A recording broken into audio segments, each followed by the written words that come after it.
Hey, it's Drybear. We have another update from Blizzard on the upcoming Retribution Paladin changes on the PTR. They haven't given exact specifics on the total list of changes, but they've updated kind of their intentions and some of the core abilities that they're changing for this update. So we're going to talk about that today, what they mentioned and what it means. As always, if you have any questions or comments for me, you'll find me live every day on twitch.tv/Drybear. Come by and say hi. So this is the post that we got on Retribution. This is kind of more specifically what they're doing. It's not the total list, but it gives us at least more to chew on here. So if you're a Ret Paladin and you're looking for more, here it is. It starts with, hello Paladins, we're hard at work on updates to the Retribution tree and will soon share a set of in-depth development notes to give an overview of what's changed there. So hopefully, I mean, there's some data mining going on, but until we get official notes from them, we'll get a nice list, and hopefully that comes soon so we can see what it is that we're working with. We're also making some changes to the Paladin class tree, which obviously will impact protection as well as holy, some of which you'll see in today's PTR update. In Dragonflight, Retribution Aura has functioned only as a personal throughput benefit to Paladins, true, locking them out of using their other auras during gameplay.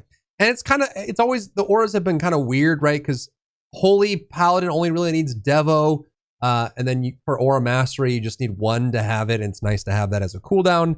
And then for Prot, they really only use one either. So it's like, the auras kind of have not really been super meaningful for a while. Crusader's nice in battlegrounds and stuff, but hey man, there's where we're at. We're looking to change that. So Retribution Aura now grants 5% increased damage and healing for 10 seconds to all party or raid members whenever a party or raid member within 40 yards takes more than 50% of their health in damage, and this can only occur once every 30 seconds. I'm curious what happens when a Holy Paladin Aura masteries this, because it will be in the class tree. I don't think they've listed that here, but so that's the impact there. And I don't think that Prot would use it either, but for Ret, it might be an interesting option. It gives damage and healing to the Paladin, which means they're not sacrificing anything to give kings or anything else outward, which is nice. And I mean, a person getting hit for 50% of their health and damage is going to happen all the time. Imagine this is going to go on cooldown in a raid setting constantly, in a high M plus constantly. You're just going to have this changing constantly. So it's just, I guess, a 5% damage and healing buff for 10 seconds every 30 seconds. So it's got a 33% uptime for the most part, depending on the content. And it's nice. I mean, it's another buff that you can add to the list. It's another way for Paladins to be useful. And I think this will now make them more interesting as a choice in your lineup for Raid and for Mythic Plus. In addition to changes to Retribution Aura, Ret Paladins will receive a baseline passive, Instrument of Retribution. When any party or raid member within 40 yards dies, you gain Avenging Wrath for 12 seconds. So imagine this with Grief Torch too, but it's just a passive. Ret just gets the old Retribution. Anytime a party or raid member dies, you get wings for 12 seconds and only for Retribution, which is huge. Yeah, that's crazy. Yeah, like I said, you combine this with the Grief Torch trinket, you can get some serious damage output out of that. But it means that now Ret Aura is going to be more useful across the board, and then you get wings as a passive. It looks like you don't even have to choose it. It's just part of being Ret. You just get wings when people die. It doesn't really get rid of the mentality of cheering your teammates on to die so you can get a benefit, but it's there. The next big one, Seraphim has been removed from the Paladin talent tree. In our previous notes, we mentioned stacking auras and have an excessive amount of buttons to press. Seraphim is a fairly large factor in both, and we feel it is better to take the throughput provided by this cooldown and build it into your core abilities. Which is an interesting decision because they're taking it out of the class tree, so it will affect Holy and Protection as well. So I don't know if we're going to see changes for them to manifest. Most of the time you run with Sanctified Wrath anyways, or Holy kind of comes down to this side to get Seal of Order. But yeah, Seraphim going away, you lose. It's a Holy Power consumer that gives you haste, crit, and burst and mastery, so main stats. I guess they're going to try to find ways to get those stats in there. And maybe this is no longer a choice node.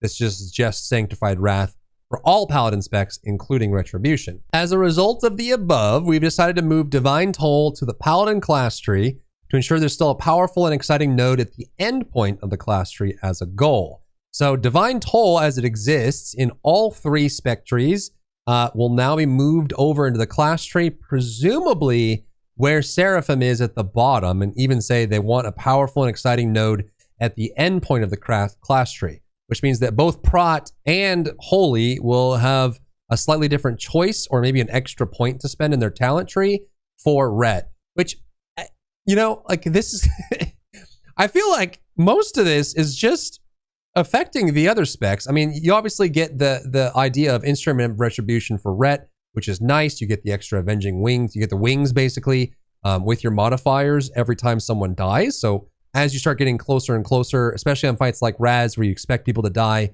in phase 3, especially if it's a pug, you might get some nice bonus damage out of that. The Ret change is nice. It gives Paladins more of an opportunity to bring utility. It affects both DPS and healers and tanks that have high healing. So all of that is really good. I think this is a great change for Retribution Aura. It is still a talent choice that you have to choose from. So, you know, but it should be worthwhile to pick it up in general. And then Seraphim being removed and then Divine Toll moving over to the class tree affects Prot and Holy. But overall, I think there's at least some interesting things here. I mean, the removal here makes me wonder what else they're doing to make up for that, right? So if you don't want to run Seraphim for the stat bonuses, what does that get replaced with, and how does that work better into their tree? We feel it's better to take the throughput provided by this cooldown and build it into your core abilities. Interesting. So that's where we're at with Ret Paladin changes. This is the next update they have from us or for us, and hopefully we have an actual palpable list of changes soon. But I wanted to keep you guys up to date on where we're at with Ret. Let me know down below what you think about the Ret changes. If you feel like this is in the right direction for Ret, if this solves some of the core problems, if these are good changes for the class tree, not just for Ret, but for all specializations on Paladin. And that is it for me. As always, if you have any questions or comments for me, you'll find me live every day on twitch.tv/Drybear. Come by and say hi. If you enjoyed yourself today, leave a like down below. You can support me and my work on Patreon and view Patreon exclusive content, link in the description. Thank you so much for tuning in, and I'll see you in the next one.